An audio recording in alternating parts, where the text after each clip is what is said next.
Tiago, eu vim aqui especificamente para não falar de político, não falar de política, não xingar nenhum político, porque Não, mas não xinga não. Eu me contenho demais, estou me contendo, na verdade, porque quando eu venho nesse programa, geralmente eu solto os cachorros e esse povo sofre. Mas eu vim hoje para falar especificamente da área do direito, né? Especificamente de uma situação que foi instaurada agora no Tribunal de Justiça de Goiás, a respeito das promoções do SESI 137, ou seja, aquelas promoções por bravura que estavam sendo negadas, continuam sendo negadas em regra pelas duas instituições e que, depois de negada, o autor da ação socorre ao judiciário, porque nós temos no judiciário o último sopro de esperança daqueles que são, na verdade, coagidos, daqueles que são, na verdade, indeferidos os seus direitos nas instituições da administração pública.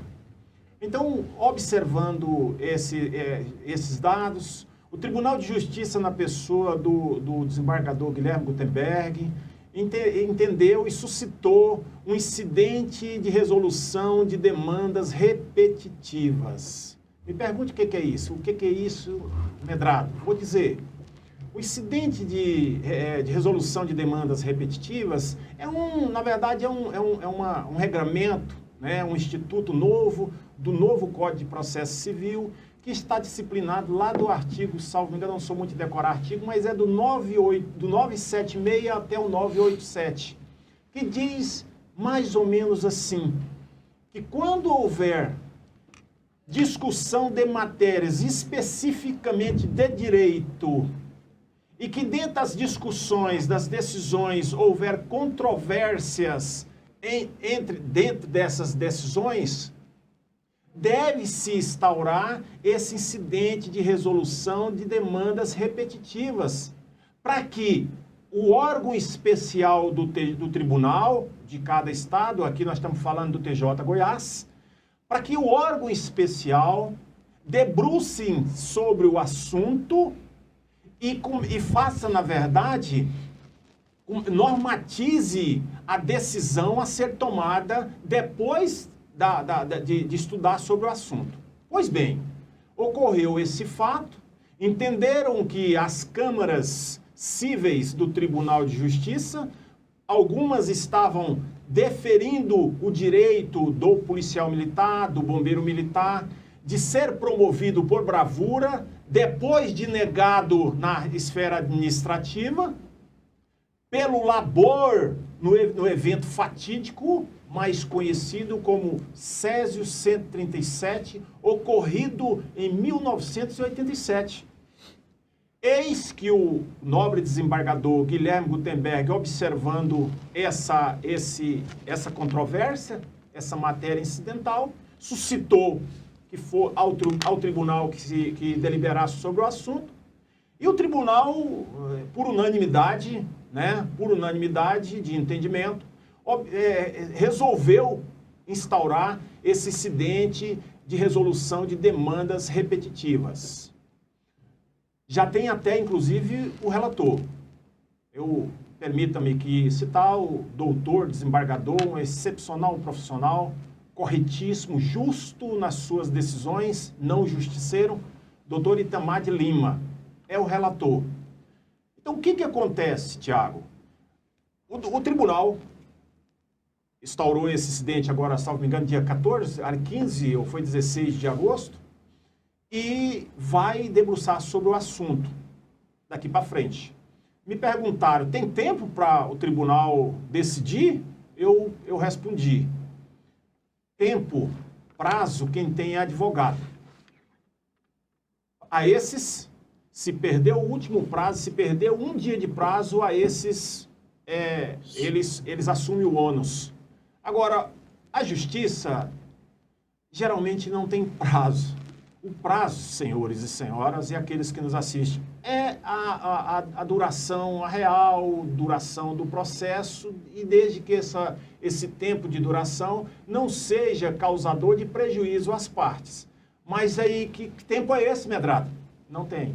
né, é quando a justiça decidir, porque diante de tantas demandas que a justiça tem, então fica difícil de cobrar um prazo específico.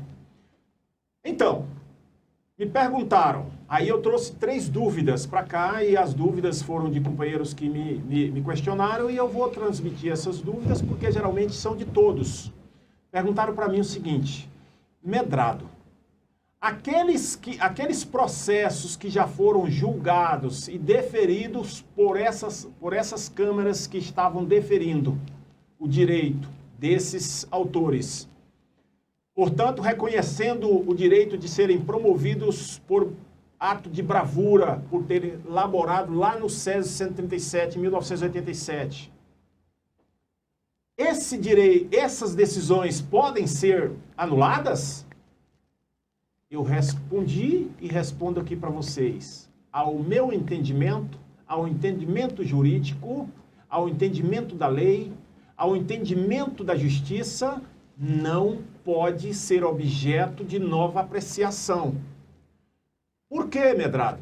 Porque a lei nova, o entendimento novo, e nós estamos falando de entendimento, de normatização de entendimentos, doravante, quando o tribunal decidir dessa decisão, julgar dessa decisão, não pode retroagir para prejudicar o direito, na verdade, o objeto já julgado.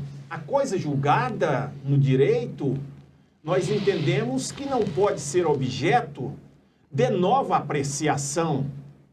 Nós entendemos que tem que ser respeitada, não pode ser levada ao bel prazer de novo julgamento ou de entendimentos diversos. Porque já ocorreu, já está deferido o direito, não pode buscar isso, não pode ir lá na frente, depois de um novo entendimento, retroagir para prejudicar. É o princípio da irretroatividade da lei maléfica ou da lei que causa prejuízo, que venha a prejudicar o autor de uma ação. Nós entendemos que a esses que já foram deferidos, a esses está garantido o seu direito, ainda que até agora não executados pela administração e não cumpridos pela administração, mas serão cumpridos todos. Aí vem a segunda dúvida. Medrado, e aqueles processos que foram protocolizados no TJ e ainda não foram apreciados e julgados? E aí eu respondi para ele e respondo para vocês. Esses processos ficarão suspensos. Suspensas todas as decisões de todos esses processos. Suspensos, inclusive, a matéria de prescrição deles. Então, os seus processos que foram protocolizados e não foram ainda analisados pelo TJ Goiás, os senhores terão a certeza que só serão analisados e julgados e sentenciados depois da normatização dessa decisão pelo órgão especial. Porque doravante, depois dessa decisão, todos esses processos serão julgados conforme a entendimento desse órgão, desse colegiado especial. A terceira e última dúvida, Medrado. E eu que estou ainda militando na área administrativa, buscando reconhecimento do meu direito, e eu que também já militei na área administrativa, não reconhecer o meu direito, mas que eu não procurei a justiça para deliberar, aliás, para julgar o meu objeto. Não socorri a justiça como último sopro para me socorrer. Eu não posso fazer mais? Pode. Pode sim. O tribunal vai receber. Ele tem a obrigação de receber. Agora, a prudência me ensina que, como está sendo apreciado essa matéria, a prudência me ensina que os senhores deverão aguardar para depois buscar a justiça, porque tem custas processuais. Para cada ação tem custas. Então, os senhores não deverão pagar simplesmente por pagar para ver. Não, acalma, porque a decisão sendo favorável, e a continuidade do que está sendo feito em sede de tribunal e de juiz dos demais juizados diversos e dos juizados da Fazenda Pública Estadual, os senhores terão tranquilidade para poder entrar com a sua ação pertinente ao caso. Então, a prudência me ensina que aguarda, mas os senhores não estão alijados de protocolar, pagar as custas processuais e protocolar o processo pertinente. Esses processos que serão protocolados, novos, serão apreciados e julgados? Não. Irão ao mesmo stand-by daqueles que estão protocolizados e que não foram ainda apreciados. Então, gente, essas foram as dúvidas. Quero dizer para vocês que eu espero que o Tribunal de Justiça, na pessoa do relator, do seu presidente, que são pessoas honradíssimas, justas e não justiceiras, e todos os demais desembargadores que irão compor esse colegiado especial para apreciar e deliberar e normatizar essas decisões para o futuro, que façam justiça e continue recebendo e deliberando e continue reconhecendo o direito que a administração está negando sem nenhum argumento plausível ao administrado, baseando-se única e exclusivamente numa portaria que, para mim, poderia te trocar o T pelo C, e eu já disse aqui em outras oportunidades que só não faço isso em respeito aos meus comandantes que passaram pela instituição, pelas instituições, e aqueles que estão, e aquele que está aí, e aqueles que virão. Por isso que eu não peço para trocar o T pelo C da portaria que foi editada por um comandante anterior e que contraria dispositivo da lei existente e que, baseado nessa portaria, só reconhece o direito de promover os policiais militares, os bombeiros militares, quando esses tiverem adquirido moléstia grave. Ora, doutor Alci, o senhor que é um papa do direito administrativo desse Estado, que é o meu espelho e o meu professor, sabe muito bem que a lei de promoção, a lei 8.033 e a lei de promoção 15.704, como queira, e as demais leis, 8.000 de 75, que normatiza a promoção de oficiais na Polícia Militar, e as leis de promoção do Bombeiro Militar de oficiais e praças, não, em momento nenhum,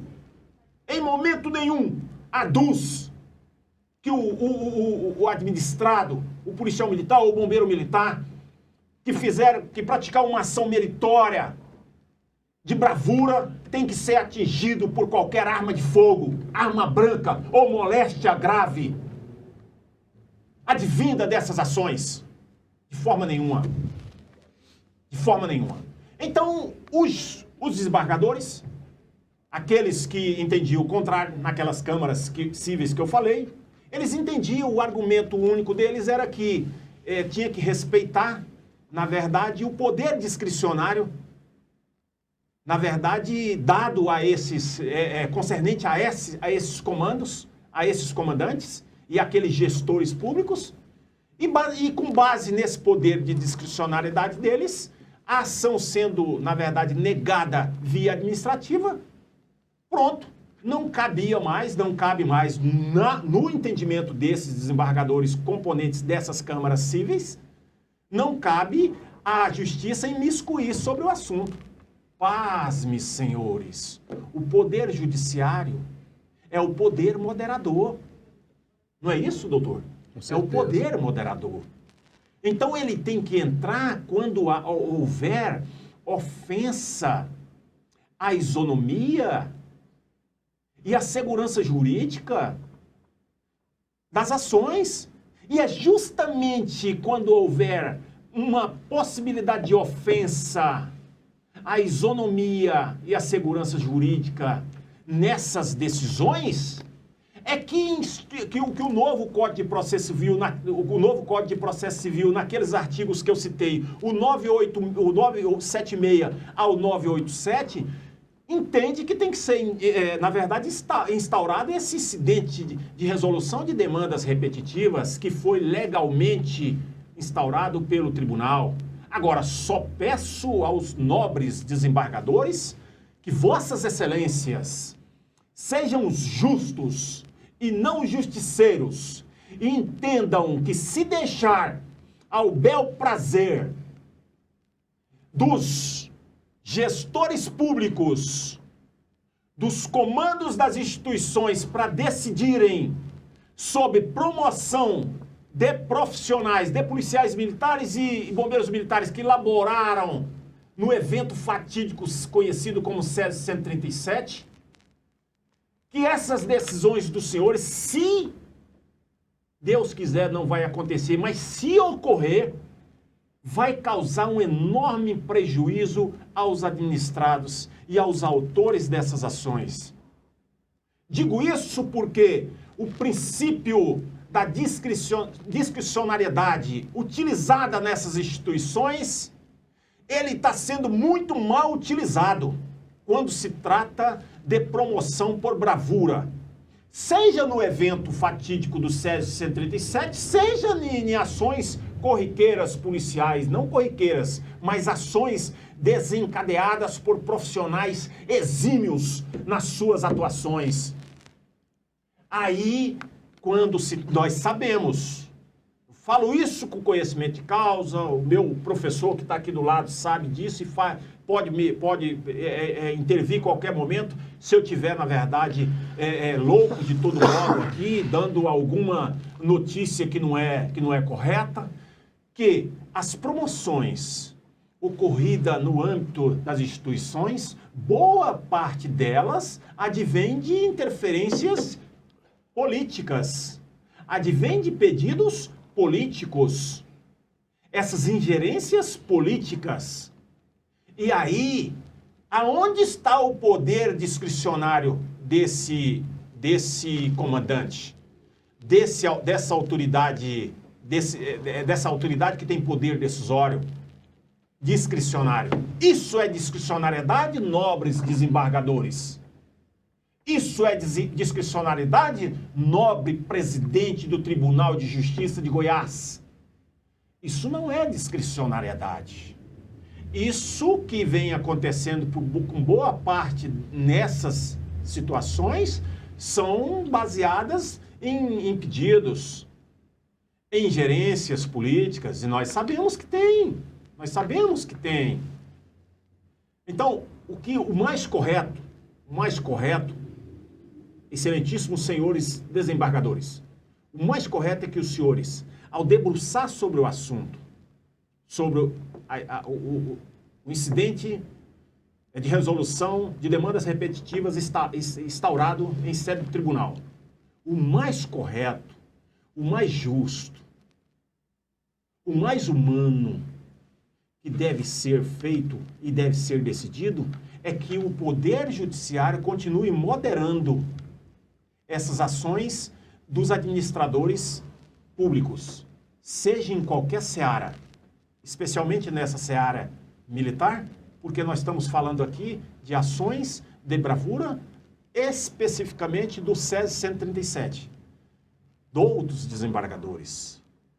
Os militares que laboraram naquele evento fatídico jamais queriam ou querem ser reconhecidos por questão de moléstia, de ter adquirido moléstia grave, reconhecido por uma questão de ter contraído uma doença grave. O que querem, na verdade, doutos desembargadores, é que os senhores moderem as ações que estão sendo praticadas a nível de comandos e que estão indeferindo quase que na sua totalidade essas ações administrativas.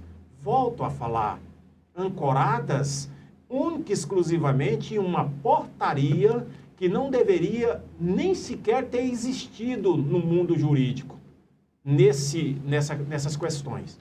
Eu espero que eu tenha sido muito claro nas minhas colocações, espero também que não tenha atingido a honra na verdade, maculado qualquer que seja a decisão de qualquer que seja dos administradores. Se assim o fiz, me retrato já em tempo, mas digo que fui muito tranquilo, muito respeitoso, como sempre fui nas minhas ações. Respeito às autoridades constituídas desse Estado, desde a maior autoridade, governador do Estado, até a última autoridade que exerce função de autoridade de poder decisório desse Estado. Respeito todas as minhas ações, quando trata-se de autoridades, quando trata-se de pessoa especificamente, eu sempre vou agir com respeito à dignidade delas e à pessoa em primeiro lugar.